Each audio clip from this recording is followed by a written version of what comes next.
Okay, here's the next video in the series, Learning to Receive. Learning to Receive.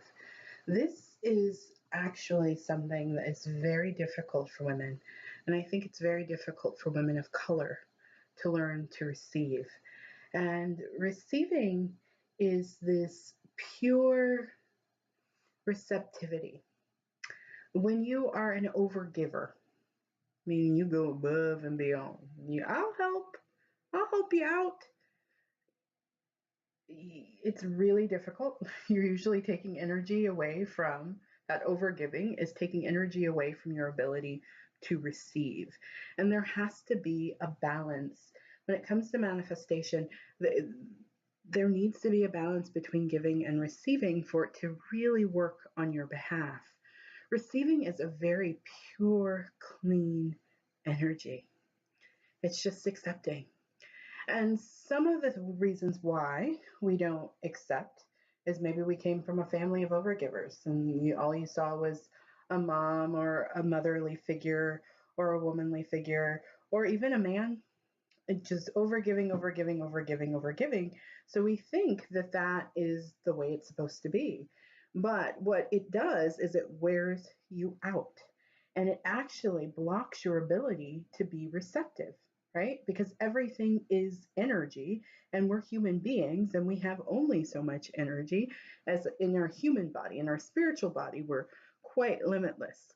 But in our human body, when we're overgiving, 9 times out of 10, we're not giving from our overflow.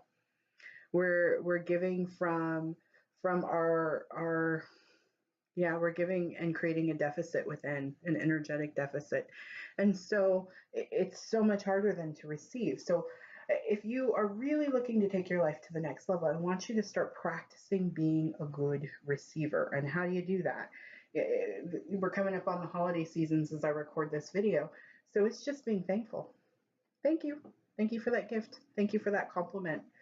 Thank you for that support. That's it. I was the woman who did my hair. I found a woman to do my hair here in Los Angeles. We were talking about receiving, and she said that a woman in her church had blessed her with this flat iron when she started her business. And she looked it up online and she saw it was like a $400 flat iron. And she was like, oh my God, every day I think about like what I could do to give back to her. And I said, you need to just receive it and say thank you. Write her a thank you card and say thank you. And that's it. That's being a good receiver, because the way we act as humans with other humans usually is how we kind of act with God. And so when we do finally get a blessing, we feel like, oh, I have to do such good things with this and I have to prove to God that I'm worthy of it. And no, it blocks our manifestation. It blocks us from having more. Just be a good receiver and say, I accept it. I accept it. I accept it. And in doing that, we can manifest a lot faster, particularly the bigger dreams. They're much harder to manifest if we are not good with receiving. So I would encourage you to go on a receiving program, almost like a diet, where all you do is just accept. If someone gives you a compliment, you say smile and say thank you. If someone buys you a coffee, you say smile and say thank you. If there is, you pull into a spot and there's money still on the meter, you just smile and say thank you. Because 9 times out of 10, there are some people that have to learn how to give more, right? 9 times out of 10, that's not who I've attracted.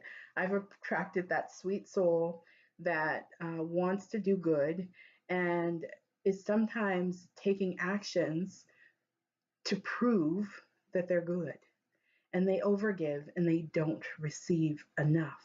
So when they really need to be receptive, whether they're starting a business or really seeking a bigger opportunity, it's difficult for them to even see the blessings, to even see the little divine inspirations that are coming forward to help them achieve what they want, because they don't know how to receive. So really learn to receive.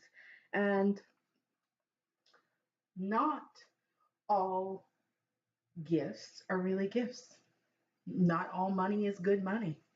And I'll explain to you what I mean by this. If you are having to receive something and it is causing you a lot of anguish or struggle or extra work, or it's wearing you out, then that's not something you need to receive. And you can say no to that, right? So I'll give you an example, a couple of them. They've happened to me. This has been the big lesson for 2018 for me, is learning to receive in a bigger way. So let's start here. So I have a client, or I used to have a client. He's not my client anymore. He had been with me since the beginning, and he would always want to pay differently than what's set up on my site and the ways in which I receive payment. He wanted to basically create his own, he wanted me to create a service for him, a business that just catered to him, which I can't do that, right? I can't live off of just this one client that sees me a couple times a year. And so, but I would do it, for years. I would do it. And what I found was what took,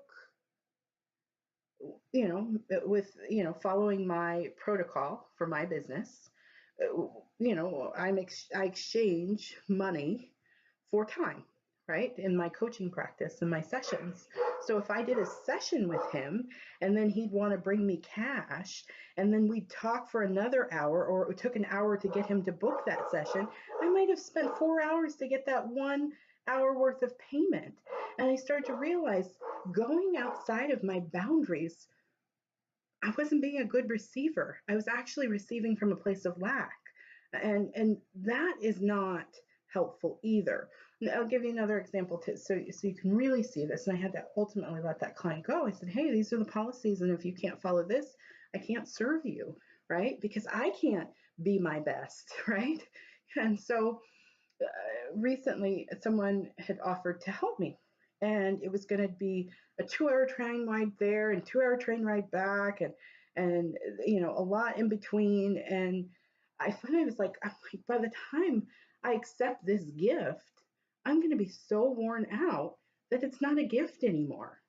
And so I had to say, no, I appreciate you offering to help me, but it's easier if I find it on my own. And instantly I manifested what I needed. And I think sometimes those things show up as a test of our boundaries, as a test of our standards. Are we going to let the journey be fluid?